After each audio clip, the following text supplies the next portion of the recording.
Hey there, and welcome. Have you ever stopped to think about what really makes a good story? It's not just about the plot, right? It's about how it's told. So today, we're going to crack open the Storyteller's Toolkit and get our hands on the most powerful tool inside, the English verb. Let's get into it. Storytelling isn't just for famous authors. It's like this quote says, we're all telling stories, all the time. Maybe it's just a little anecdote about your day or a funny thing you saw. It's a huge part of how we connect with each other. So if we're all storytellers, how do we get better at it? How do you actually control the flow of time in your story? How do you put the spotlight right where you want it and make the action feel real and compelling? That's the big question, isn't it? And the answer, believe it or not, is super simple. Verbs. They're literally the engine that drives every single sentence forward. If you can master them, you get precise, powerful control over your entire narrative. They are the absolute essential components in your storyteller's toolkit. All right, first up in our toolkit, mapping time. This is where tenses come in. Think of them as the foundation of your house, or maybe the GPS for your story. They tell your audience exactly when everything is happening. And really, when you boil it all down, it's this simple. Tenses place your story's events on a timeline. Did it happen in the past? Is it happening right now? Or is it something that's still to come?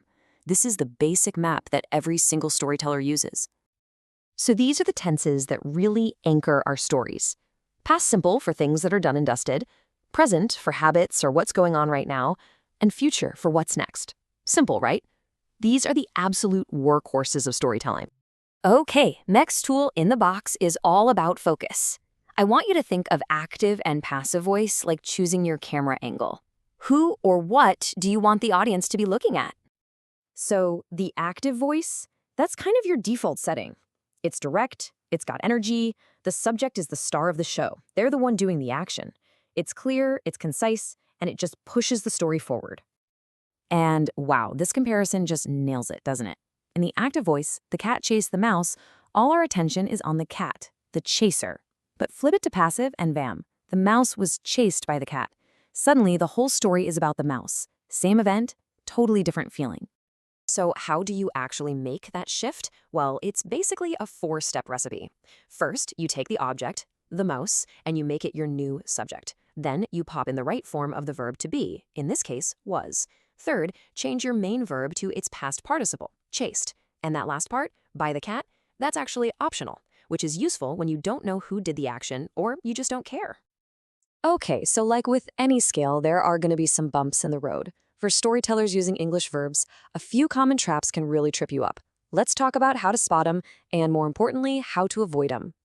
All right, trap number 1, the infamous irregular verbs. Ah, yes, these guys.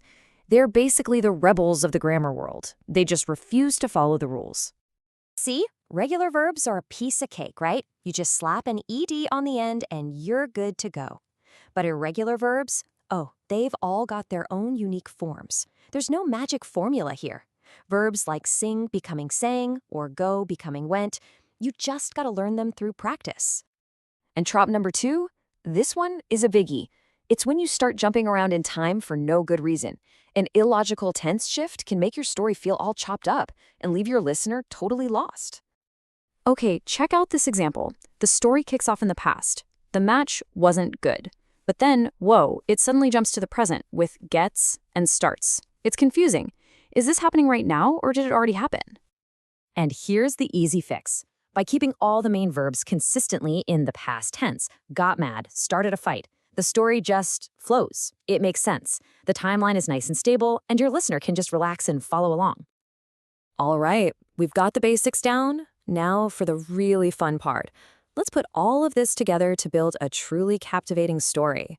This is where we learn to master the 4 key tenses that storytellers use to weave really complex and interesting timelines.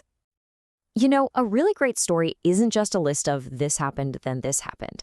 We need to show how things are connected, what was going on in the background, what happened before the main action even started. That's where these amazing narrative tenses come into play. And honestly, the best way to get a feel for this is to just see it in action. So we're going to break down a real anecdote and watch how these 4 tenses work together to paint a complete, vivid picture. Okay, let's look at the first part. See that I was living with my parents? That's past continuous. It paints the background, it sets the scene. This was the ongoing situation. But the main action, the stuff that moves the story forward, like I needed money and I got a job, that's all past simple. Now, this is where it gets really cool. I had been working for just 2 weeks. That's the past perfect continuous. And what a brilliant tense. It tells us about something that was going on for a period of time before that big aha moment, when it dawned on me. It adds this incredible layer of context. And to wrap it all up, we have the past perfect. We had left it too late tells us about a crucial action that was already done. It was finished before the next big event in the story. Leaving it too late happened before they changed their plans.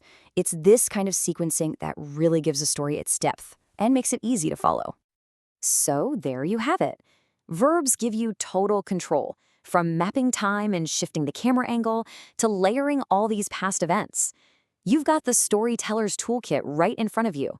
The only question left is, what story are you going to tell?